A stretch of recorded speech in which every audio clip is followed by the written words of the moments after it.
Hola, hola a todos. La semana pasada he tenido algunos problemas técnicos y eso han impedido que pueda subir dos videos. Filmé dos videos, pero había problemas con uno o con otro, entonces hubo que rehacer pedazos. Ya tengo unos 40 y tantos temas más que debo cubrir en esta etapa, al menos que me he propuesto cubrir en esta etapa.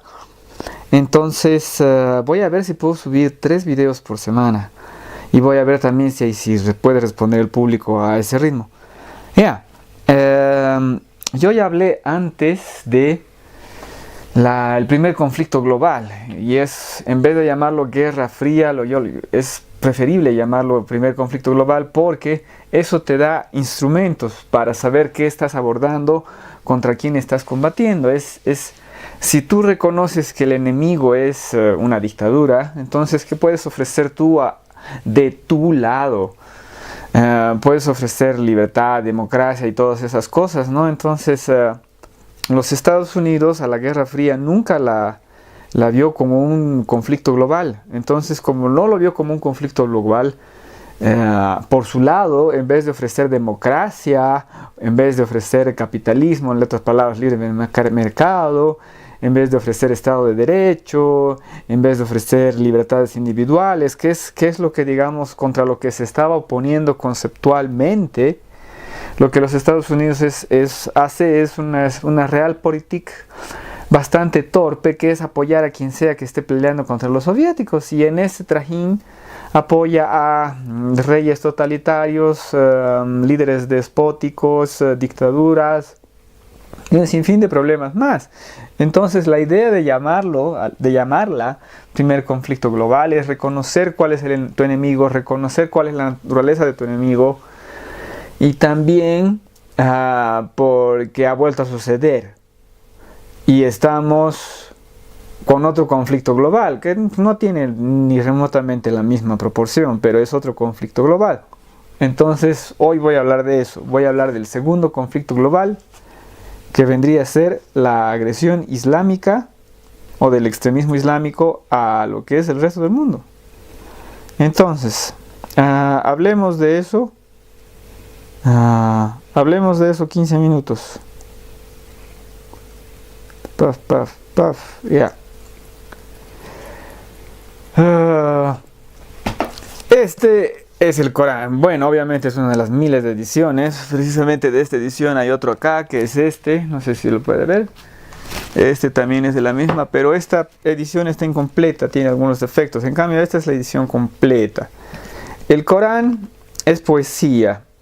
Este libro es tan grueso debido a que es comentario. Es un maravilloso trabajo de comentario de Abdullah Yusuf Ali, que lo hace al idioma inglés porque existen grandes regiones, Pakistán, Bangladesh, Malasia, gran parte de Indonesia, bueno, Malasia y cerca está Indonesia. Entonces todas esas regiones tienen como segunda lengua el inglés. Entonces el Corán en esos espacios es mejor traducirlo al inglés, que digamos, porque toda la mayor parte de la gente es bilingüe, sabe su lengua, malayo, digamos, e inglés, en vez de traducirlo o presentarlo en árabe, ¿no?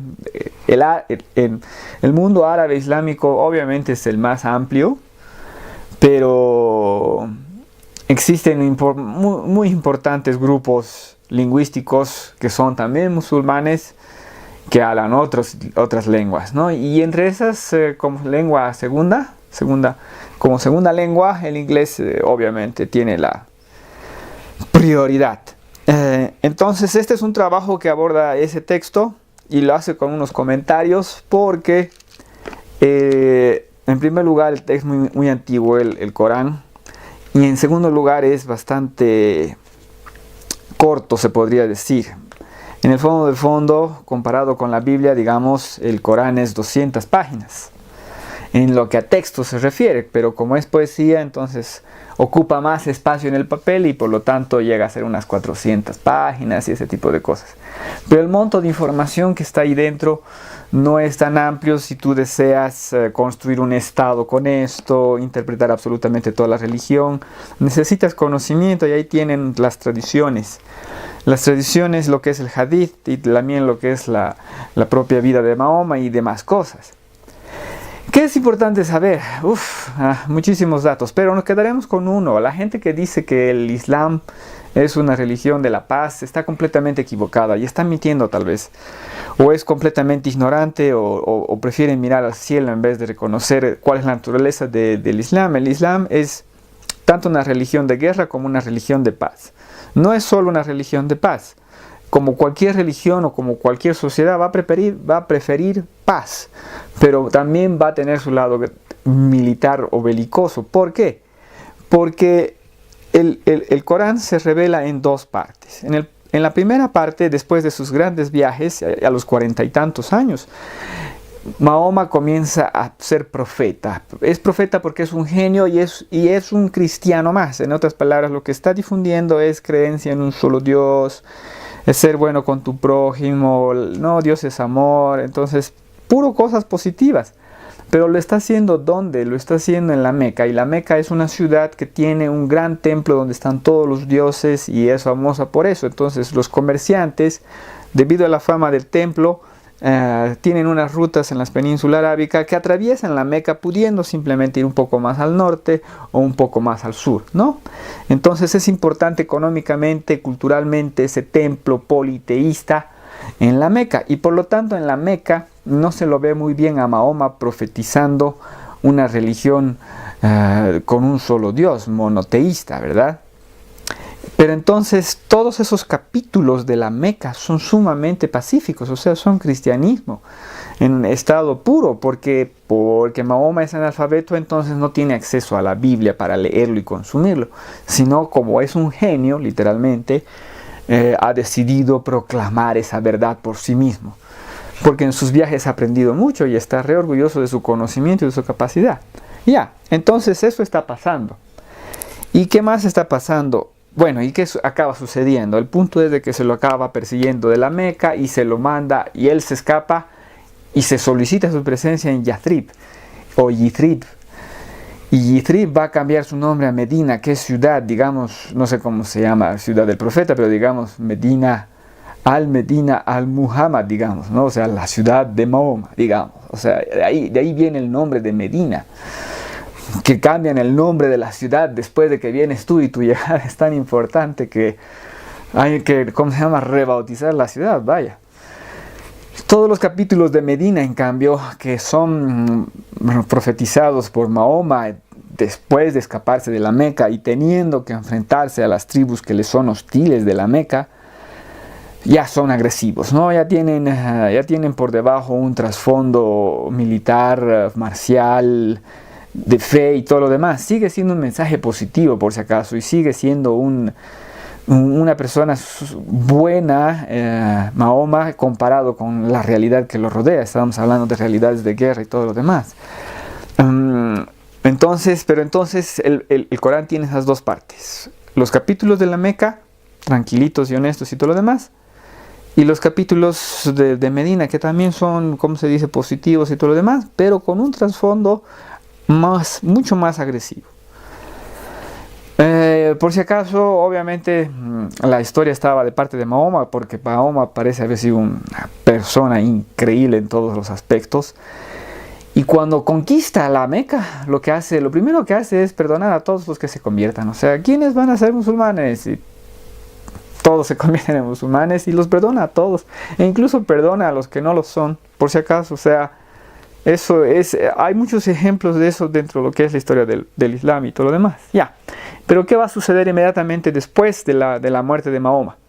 Mahoma ha generado un sistema tal, con un grupo tal, que se permite acciones que no se podían antes. Salir del desierto y atacar e invadir y conquistar grandes ciudades, por ejemplo. Eso no es algo que se podía antes, porque no estaban organizados de esa manera los que vivían en el desierto, que eran los árabes, ¿no? Entonces lo que sucede es que los creyentes islámicos, y cada vez más creyentes, acaban fundando y creando un imperio en pocas generaciones. Estamos hablando del año de la muerte de Mahoma, el 600 y pico. Para el 700 y pico tienen un imperio que va desde Marruecos en el norte de África. Marruecos en el norte de África, por si acaso con el este de su lado. Y por todo el norte de África, Argelia, Tunisia, Egipto y aquí la península arábiga y al norte la Mesopotamia, todo eso se ha vuelto musulmán. Todo eso es musulmán. Y entonces, digamos, Persia, hasta más allá de los bordes con Afganistán y también al norte. En Kirguistán, Uzbekistán, todas esas partes ahora están islámicas, con algunos puntos cristianos, ¿no? Por si acaso, con mucha tolerancia también a la población cristiana, porque es la que más pagaba impuestos. O sea, hay ¿cómo se dice? Tolerancia e inclusión. Entonces, claro, tú tienes, si pagas impuestos eres cristiano, y si no pagas impuestos eres musulmán, entonces todo el mundo se la piensan. Ya. Pero el punto es de que la cultura que existe ahí es persa sasánida, que estamos hablando de una cultura de un nivel exquisito, y también está lo que es el Imperio Romano, ¿no? Los restos del Imperio Romano, la organización del Imperio Romano. Entonces, y también los restos del helenismo. Entonces es un momento cultural brillante. Es la dinastía Omeya, el principio del mundo islámico, genera el mundo, una de las porciones, unos pedazos, uno de los procesos más brillantes en la civilización humana. Así de fácil. Tú en esos años preguntas cuál es el mejor lugar del mundo y te dicen probablemente sea esa ciudad Bagdad, o esa ciudad Damasco, o esa ciudad El Cairo, o sea, todas ciudades árabes y todas ciudades islámicas, musulmanas. Entonces todo eso es ahí donde brilla la humanidad, y brilla la humanidad en su momento más culto, más atractivo, maravilloso en todo, en su arte y todo lo demás. Obviamente se debe en gran parte a lo que es la heredad anterior, pero eso sucede en todas partes. Y ese momento, la cultura omeya, como el momento más brillante del mundo islámico árabe, va a quedar dentro de lo que es la retórica, la leyenda y todo lo demás. Por si acaso, Las Mil y Una Noches, Harun al-Rashid, todo ese libro es, ¿cómo se llama? Hace referencia a Harun al-Rashid, hace referencia al periodo omeya, ese periodo donde los árabes brillaron más, con mayor fuerza que nunca después. ¿Por qué?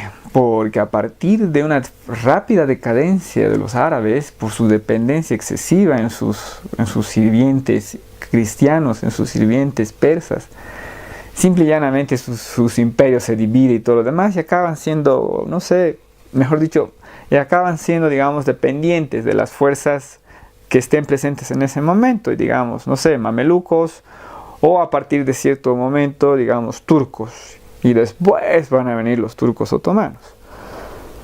Y los árabes van a tener, digamos, una presencia mínima. Por ejemplo, lo que es las cruzadas. Los árabes están ahí, pero todos los demás son o persas. Por ejemplo, Saladino es kurdo.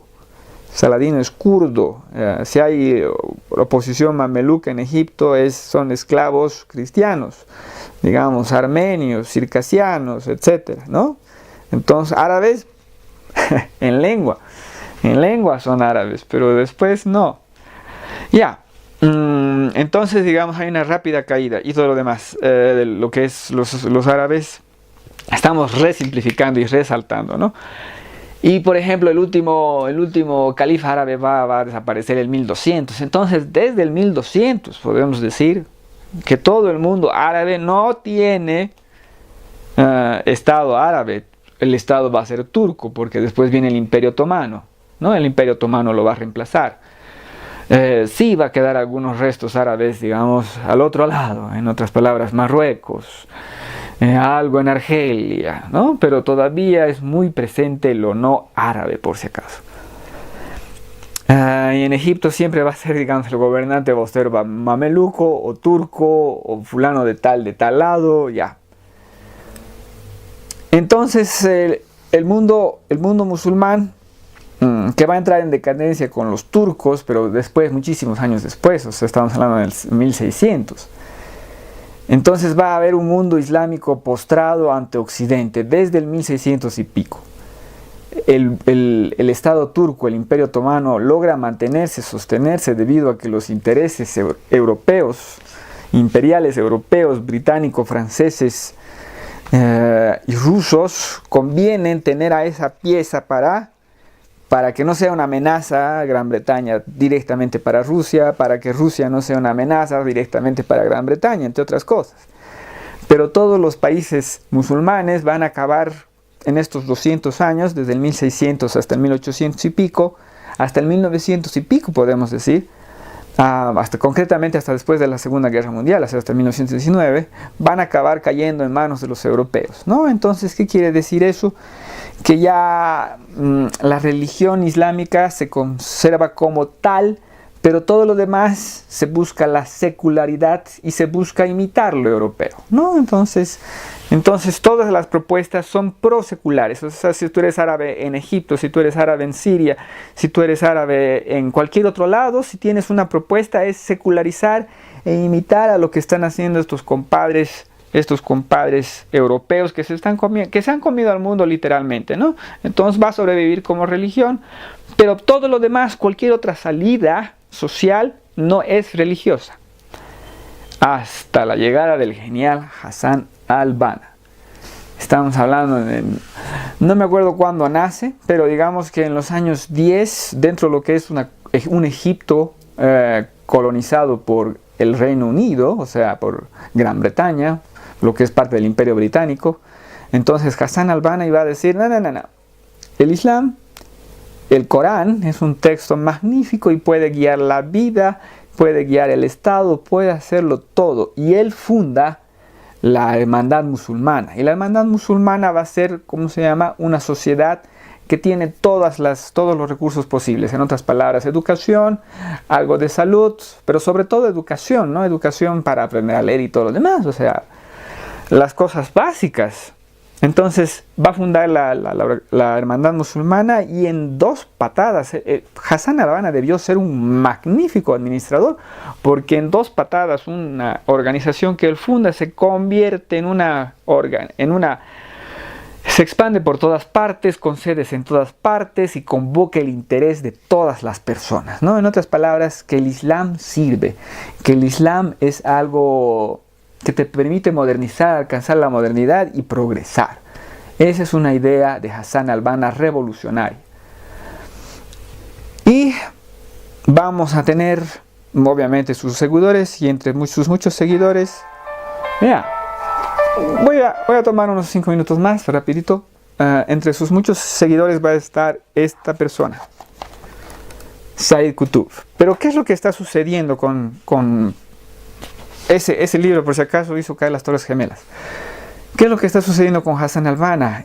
Hassan al-Banna, al proponer la posición islámica, se va a chocar con los poderes seculares que van a ganar la independencia para Egipto. Gamel Abdel Nasser, el gobierno de Nasser en Egipto, ¿no? Que va a ganar la independencia en los finales de los años 40, cuando los británicos ya están recontra cansados, entonces se retiran de su imperio.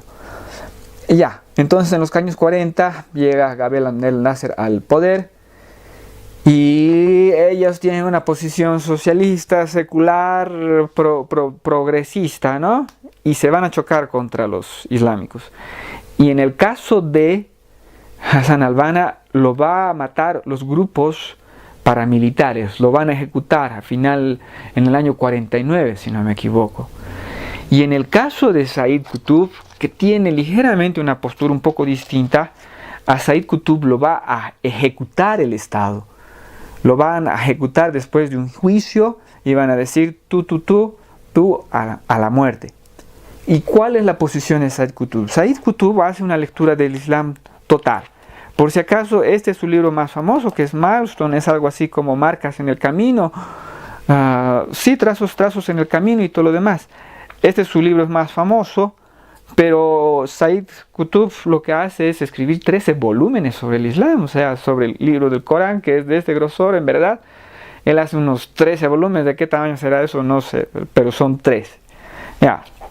Su lectura es total, o sea, si Dios existe y si Dios ha hablado con Mahoma, entonces el Corán es el lenguaje perfecto, es el mensaje perfecto. Y aquí tienes pruebas, o sea, es una lectura total de eso y se podría decir que lleva la racionalidad, la aplica al Islam con esas creencias, o sea, con esas creencias de antemano, o sea, Dios existe, Mahoma es su profeta, recibió la palabra de Dios y la lleva a su extremo total. Entonces, todo es Dios, todo es Islam, todo es eso, ¿no? Ahí están las respuestas, ahí está el camino, ahí está todo. Y eso va a ser el inicio de lo que es el radicalismo islámico sunita. ¿Por qué? Porque Said Qutb es más agresivo que Hassan al-Banna. Hassan al-Banna simplemente proponía que el Islam servía. Said Qutb va a proponer de que el Islam debe pelear contra todas las fuerzas que lo estén agrediendo. Y lo deben pelear hasta aniquilarlas. Entonces, ¿qué es lo que va a suceder esto? Tenemos en el mundo islámico una lucha por su corazón.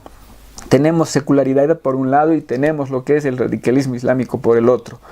El radicalismo islámico que puede venir en diversos grados, ya sea el grado Hassan al-Banna, ya sea el grado Said Qutb o los muchísimos autores que ellos se inspiran y todo lo demás. Entonces, ¿qué sucede? Dentro del propio mundo islámico se pelea por su propio corazón y ya tenemos consecuencias. La propia muerte del Said Qutb, el propio asesinato de Hassan al-Banna en los años 40, 53, el asesinato, la ejecución de Said Qutb, pero vamos a tener que movimientos dentro de la hermandad islámica van a querer luchar contra Gabel Abdel Nasser. No lo van a lograr, van a matar a Sadat en el año 1980. Para entonces esta pelea ya está, como se dice, en todas partes dentro del mundo islámico y por ejemplo ha comenzado en 1978 la guerra en Afganistán, la guerra civil en Afganistán y los soviéticos van a intervenir para apoyar al gobierno secular. También tenemos en 1979, por otro lado, lo que es el radicalismo islámico chiita. Y la búsqueda del radicalismo islámico chiita es proponer algo, una solución a la brutal y monstruosa corrupción del Shah de Irán. Entonces, si el secularismo no sirve, ¿qué sirve? La opción islámica. Entonces, esta guerra, esta contienda, se va a ir expandiendo a través del mundo, a través de la propia guerra de Afganistán, después a la guerra de Bosnia y todo lo demás, hasta que va a llegar a las calles de París con un tipo que está conduciendo un auto y simple y llanamente quiere matar gente. Se puede leer cualquier cosa de mil maneras y se puede leer las cosas de manera equivocada. Este es el corazón, este es el origen del segundo conflicto global y podemos ver sus contiendas y sus peleas en todo el mundo, sin olvidar que también hay muchos otros hechos más involucrados.